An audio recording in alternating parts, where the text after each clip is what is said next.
All right, guys, what's going on? Welcome in. So round one of the NFL draft is officially in the books. And in this one, I wanted to really talk about some prospects that I feel like would make a lot of sense for the New York Jets here in round two. They have the 12th pick in round two, but it's 43 overall. And just to be frank, just to cut right to the chase, there is a ton of really, really good players. I've tried to narrow it down, but I have a long list that I'm just going to rattle off at the end of the video anyway. But I did want to go into detail about a handful of guys. So with that being said, let's start off with actually real quick to recap round one. Obviously, the Jets went with Will McDonald, defensive end, really defensive lineman from Iowa State, and there was a lot of controversy around this pick. Some fans liked it, some fans didn't, and I could understand it because of how the pick was made. You know, with time running down, I believe there was like 55 seconds left on the clock, 55 seconds to a minute. It seemed like the Jets were trying to trade down, but you know, as we saw at the end of the night, Hendon Hooker didn't get drafted. Will Levis didn't get drafted. You can't always trade down. It takes two to tango. You need a partner to want to move up. And with all four offensive linemen being off the board, I felt like the Jets were going to go with Jackson Smith and Jigba at wide receiver. He ended up going later to Seattle. But what's the thing that I just can't get out of my head is watching the Joe Douglas press conference a couple days ago when the Jets and the Packers agreed to terms, not the Aaron Rodgers intro presser, but he talked when the subject of the pick swap in the first round came up. He swept it under the rug, like, not a big deal. Hey, we feel good about 13 players. Now all we have to do is feel good about 15 players in the draft. That completely worked against the Jets, assuming that the team wanted Broderick Jones. What happened, right? The Packers went with Lucas Van Ness. Patriots, of all teams, were on the clock, and Jones is sitting there. They decided to trade back with the Pittsburgh Steelers. They come up, select Broderick Jones right in front of the New York Jets. Right, we were live streaming it. Everybody was calling it, hey, they're coming up for Broderick Jones. It was just super obvious. You don't trade up in the draft. You don't jump the New York Jets, a team that everybody knew needed a tackle, to not draft a tackle, especially if it's the last of the top four on the board. So it happened, and the Jets, again, with time ticking down, they opted for Will McDonald. And I don't want to harp on it too much because, you know, as a prospect here, I really like Will. You know, he's a versatile guy. He's tons of experience at Iowa State, can play all around the defensive line, on the inside, on the outside. Match that with Robert Saleh's resume for developing defensive linemen. I am excited to see what the future holds for Will McDonald. But shifting gears and talking about round two, the first player that I want to talk about is DeJuan Jones, right tackle from Ohio State, 6'8", 375 pounds. This is think about that. 6'8", 375 pounds. Massive. Humongous at the right tackle position. Okay, yes, he is considered to be a bit of a project, but he was projected to go in late round one to round two. So right in the sweet spot, I could see him being on the board for the New York Jets. And because we missed out on my guy Paris Johnson, on Skoronski, Broderick Jones, and Darnell Wright, I think Jones here could make sense. And the one thing that I really want to stress, you know, the Jets don't have a third round pick anymore. We don't have a second. We don't have one of two second round picks because we traded it to Green Bay, obviously. So in other words, this pick, 43 overall, has got to be meaningful. Not saying that there's non-meaningful picks and Joe Douglas is winging it half the time, but at 43, you have to be sure. The next time we're picking is 112 in round 4. We got one pick tomorrow, assuming we don't trade down. So we have to nail this pick. We absolutely have to. Understanding the short window, the small window here with Aaron Rodgers coming in the building, we are a win now team. We have to maximize this pick. But again, going back to DeJuan Jones, he's coming from a system in Ohio State that calls for a lot of the similar stuff that Hackett will call for.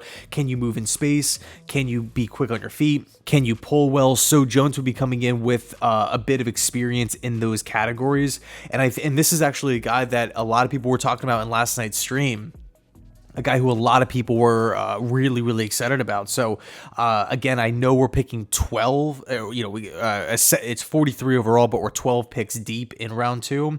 So it's not a guarantee. It's not like we're like the Lions or the Cardinals or the Steelers right there at the top. But the good news is it's not just Jones that we're shooting for. There is a ton of really, really good prospects.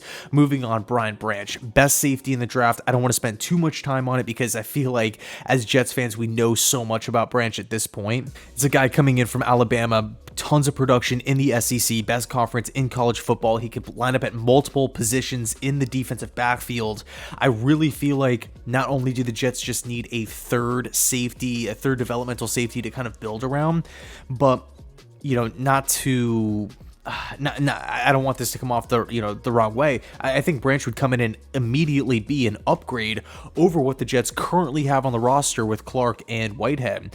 I know Branch did not have a good combine. I know that's why he fell to round 2. But when I watch Branch at Alabama, he is an absolute beast.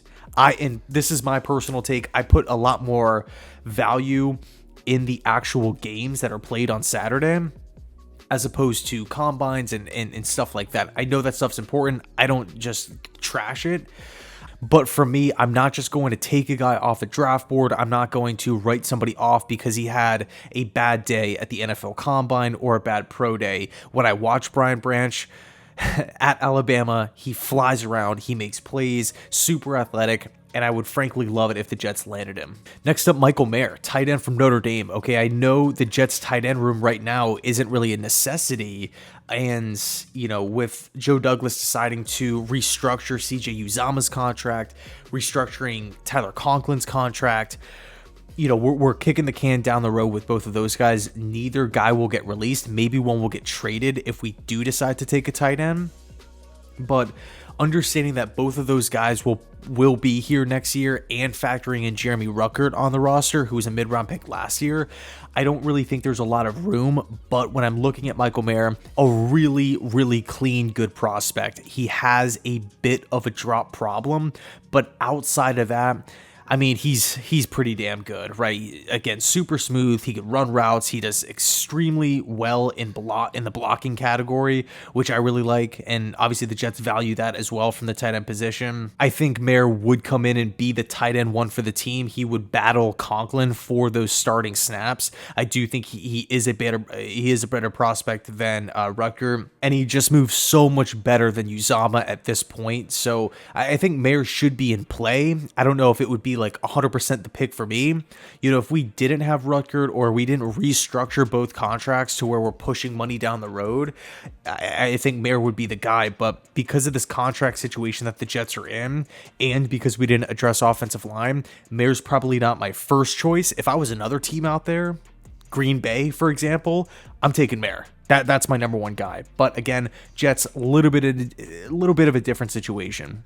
Okay, next up, Trenton Simpson, linebacker from Clemson. This is somebody that a lot of people expected to go bottom half of round 1.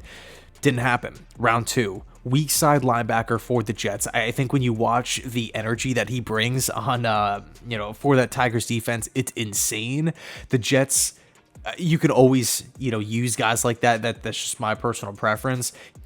Hard-nosed mentality. He flies around. You could send him to get after the quarterback. He could drop down in coverage, help stuff the run. I think Trenton Simpson in this 4-3 system, replacing Quan Alexander, makes a ton of sense if he's on the board. I feel like the upside is really, really high as well. Trenton Simpson, to me, I don't think he's going to be there, but if he is there, I would take a really, really good look. Again, the only negative here, we already have a stacked defense. We could bring Quan Alexander back. We could double Quan Alexander's pay and pay him $2.2 million from last year. So do the Jets want to shell out a couple extra $1 million to shore up the weak side linebacker position? And now we have some more flexibility with the second round pick. it's definitely an argument that should be had. But Simpson, I think when we just look at him as an NFL draft prospect, and if you start asking questions, start linking him to the Jets, does he fit the system? Does he fit the culture? Is there stuff to build around? Yes, yes, yes. He does make sense. And then last but not least, it's a little bit of a bonus one here. It's not so much one player, it's actually a long list. Cody Mock, tackle/guard from North Dakota State, Siva Vila, guard/center from TCU, John Michael Schmitz, Joe Tippmann, Osiris Torrance, Matthew Bergeron. There is a lot of offensive linemen still on the board. Now, granted, some will go before the Jets are picking, but at the end of the day, it's not just because we went defense, just because we went defensive line on round one, in day one of the NFL draft, doesn't mean we can't address the offensive side of the football in round two and not get a quality player there. So let me know your thoughts down below in the comment section. Who do you really want the Jets to target with this 43rd overall pick? Or do you want the Jets to move up, move down, get out of the 43rd overall spot, maybe trade it for a future pick, or even a player? So it should be really interesting. And by the way, there's still so many prospects that I didn't talk about, that just guys that I don't see being in play for the Jets, like Joey Porter is still on the board, Will Levis is still on the board, Hendon Hooker. Man, there's a lot of talent still left on the draft board. Anyway, let me know your thoughts down below in the comment section. Thanks so much for watching, and as always, go Jets.